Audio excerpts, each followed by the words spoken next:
మంది ఆయనని తక్కువ చేసే ప్రయత్నం చేస్తారు.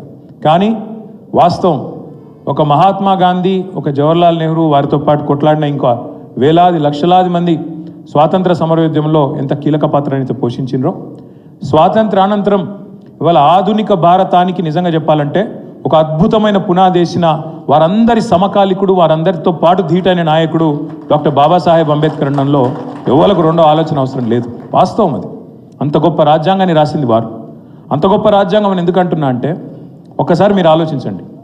దేశానికి స్వాతంత్రం వచ్చినాడు ఇవాళ చాలామంది తెలిసి తెలియక ఏదో మాట్లాడతారు, ఎప్పుడు దేశం ఇట్లే ఉండే అన్నట్టు మాట్లాడతారు. ఎప్పుడు దేశం ఇదే రూపంలో లేకుండే. ఆనాడు 565 ప్రిన్స్లీ స్టేట్స్ ఇండియాలో, భారతదేశంలో చిన్న చిన్న టుకుడాలు. ఇవాళ 28 రాష్ట్రాలు ఉన్నాయి. అయాల 565 చిన్న చిన్న రాజులు, సామంత రాజులు, జమీందారులు, వాళ్ళ కింద ఇంకోడు 565 ప్రిన్స్లీ స్టేట్స్ అందరు వాటి. ఇది ఆనాటి పరిస్థితి. ఇక మీకు తెలుసు ఎన్ని భాషలు, ఎన్ని మతాలు, ఎన్ని కులాలు, ఎన్ని ఉపకులాలు, ఎన్ని సంస్కృతులు. నలుగురు కలిసి ఉండాలంటే చాలా కష్టం. నలుగురు మనుషులు కలిసి ఉండాలంటే ఏదో ఒకటి చూసుకుంటారు. వాని కులం నాదొకటి కాదనో, వాని మతం నాదొకటి కాదనో, వాని భాష నాదొకటి, ఏదో ఒకటి మొత్తానికి కలిసి ఉండు కష్టం.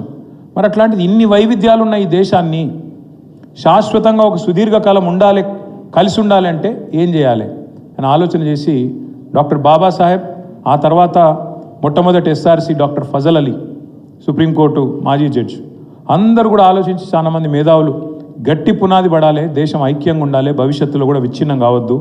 ప్రపంచంలో ఎన్నో దేశాలు విచ్ఛిన్నం అవుతున్నాయి, కానీ మన దేశం అట్లా కావద్దు, శాశ్వతంగా ఈ దేశం అజరామరంగా ఉండాలని చెప్పి ఆలోచన చేసి ఆనాడు భాష అనే ప్రాతిపదికన మొదటి ఎస్ఆర్సి పేరిట వారు మరి రాష్ట్రాలు ఏర్పాటు చేయాలని ఒక ఆలోచన తీసుకొని వస్తారు.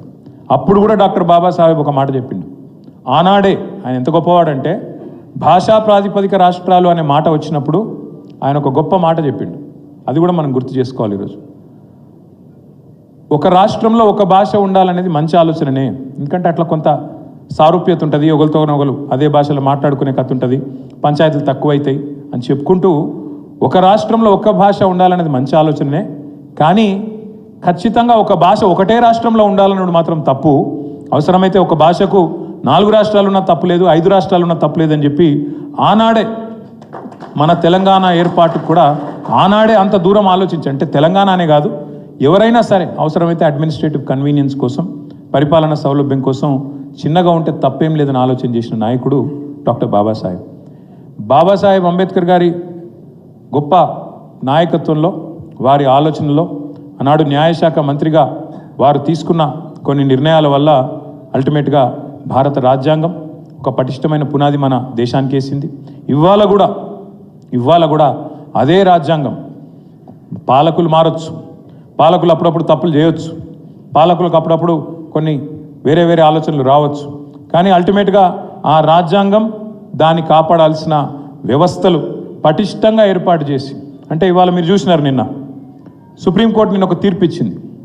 తమిళనాడు గవర్నర్ గారు ఒక 12 బిల్లులు అక్కడి రాష్ట్ర మంత్రివర్గం ఆమోదించి 12 బిల్లులు పంపింది. ఏది గవర్నర్. గవర్నర్ ఏం చేసిండు, నా ఇష్టం, నేను దీన్ని సంతకం పెట్టా అని చెప్పి 7 నెలల్లో 10 నెలల్లో ఆయన కింద పెట్టుకున్నాడు, కూర్చున్నాడు. సంతకం పెట్టలే, నేను పెట్టా అన్నాడు. అల్టిమేట్గా ఏమైంది, తమిళనాడు ప్రభుత్వం విధి లేక సుప్రీంకోర్టుకు పోయింది.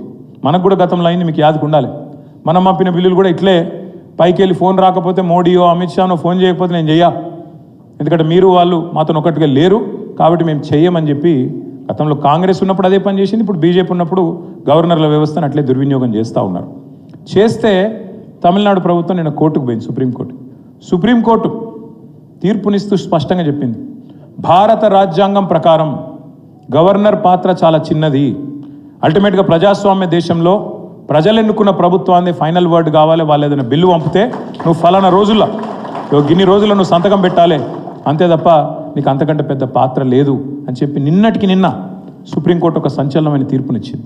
ఇది ఎందుకు చెప్తా ఉన్నా ఈ మాట అంటే, ఇవాళ ఏ పరిస్థితుల్లో 78 ఏళ్ల తర్వాత ఏ సందర్భంలో వ్యవస్థల మధ్యన పోటీ లాంటిది వచ్చినా మళ్ళీ అల్టిమేట్గా అందరు రాజ్యాంగం దిక్కే చూస్తారు. రాజ్యాంగంలో పొందుపరిచింది ఏంది, రాజ్యాంగంలో బాబాసాహెబ్ ఏం రాసిండు, దానిలో ఏమున్నది, దాని ప్రకారం ఫైనల్గా దాని ప్రకారమే పోవాలి అనే పద్ధతుల్లో 78 సంవత్సరాల తర్వాత కూడా స్వాతంత్రానంతరం రాజ్యాంగమే మనల్ని కాపాడుతున్నది. తులవమ్మ గారు మాట్లాడుతూ ఒక మాట అన్నారు, ఇవాళ మనందరం ఇక్కడ నిలబడ్డామంటే మాట్లాడుతున్నాం